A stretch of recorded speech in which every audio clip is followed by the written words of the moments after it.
സുഹൃത്തുക്കളെ ഒരു important announcement നടത്താനാണ് ഞാൻ വന്നത് കേട്ടോ. അപ്പോൾ കാരണം വെച്ച് കഴിഞ്ഞാൽ ഇപ്പോൾ വയനാട്ടിലൊക്കെ ഭയങ്കര അതിശക്തമായിട്ടുള്ള ഉരുൾപൊട്ടലും കാര്യങ്ങളൊക്കെ നടന്നുകൊണ്ടിരിക്കുകയാണ്. ഇന്ന് രാവിലെ തന്നെ നമ്മളിവിടുന്ന് ഉണർന്ന് തന്നെ ഭയാനകരമായിട്ടുള്ള ഈ ഒരു ന്യൂസ് കേട്ടിട്ടോ. ഭയങ്കര സങ്കടമായി. പിന്നെ ഇപ്പോൾ പ്രകൃതി ദുരന്തങ്ങളാണ്, മനുഷ്യനാൽ കഴിയുന്ന കാര്യങ്ങൾ മനുഷ്യനെ കൊണ്ട് തടുത്തു നിർത്താൻ പറ്റുള്ളൂ. ഇങ്ങനത്തെ കാര്യങ്ങളിൽ എപ്പോഴും എന്താ വെച്ച് കഴിഞ്ഞാൽ അതിൻ്റെ കൂടെ സഞ്ചരിക്കാത്തേ നടക്കുള്ളൂ. എന്നാലും രക്ഷാപ്രവർത്തനങ്ങളൊക്കെ ഗംഭീരമായിട്ട് തന്നെ അവിടെ നടക്കുന്നുണ്ട്. പിന്നെ ഇപ്പം ഞാനിവിടെ കൊടുക്കുന്ന നമ്പർ എന്ന് വെച്ച് കഴിഞ്ഞാൽ അവിടുത്തെ കോർഡിനേഷൻ ചെയ്യാനുള്ള നമ്പേഴ്സാണ്. ഇവിടെ ഇതിനിടയിൽ ഞാൻ ജസ്റ്റ് ഒന്ന് പോസ്റ്റ് ചെയ്യുക. ഇൻ കേസ് ആരെങ്കിലുമൊക്കെ കുടുങ്ങി കിടക്കുന്നുണ്ടെങ്കിൽ, ആരെങ്കിലുമൊക്കെ എവിടെയെങ്കിലുമൊക്കെ ബുദ്ധിമുട്ടുകൾ ഉണ്ടെന്നുണ്ടെങ്കിൽ ജസ്റ്റ് ഈ നമ്പറുമായിട്ടൊക്കെ ഒന്ന് കോൺടാക്ട് ചെയ്യാം കേട്ടോ. പിന്നെ മലയോര പ്രദേശങ്ങൾക്കുള്ള യാത്രകൾ, അതുപോലെ തന്നെ ദൂരയാത്രകളൊക്കെ എല്ലാവരും മാക്സിമം ഒഴിവാക്കാൻ നോക്കുക.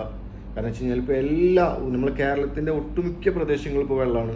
ഇപ്പോൾ ഞങ്ങൾ താമസിക്കുന്നത് വെച്ച് കഴിഞ്ഞാൽ ഏകദേശം പൊന്നാനിയിലാണ് ഞങ്ങൾ താമസിക്കുന്നത്. അവിടെ വരെ ഏകദേശം നമ്മൾ മുട്ടിനടുക്കെ വെള്ളം കയറിയിരിക്കണം. അത് കടലോര പ്രദേശമാണ്, എന്നാലും മുട്ടിനടുക്കെ വെള്ളം കയറിയിരിക്കണം.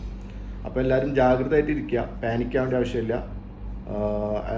എല്ലാം അണ്ടർ കൺട്രോളാണ്. എന്തായാലും നേവിയും നമ്മുടെ ഗവൺമെൻറ്റും ഒരുവിധം എല്ലാവിധ നമ്മുടെ സജ്ജീകരണങ്ങളും എല്ലാം സജ്ജാണ്. അപ്പോൾ എല്ലാവരും ഇതൊരു ടേക്ക് നോട്ടായിട്ട് എടുക്കുക. അപ്പോൾ താങ്ക് യു വെരി മച്ച്.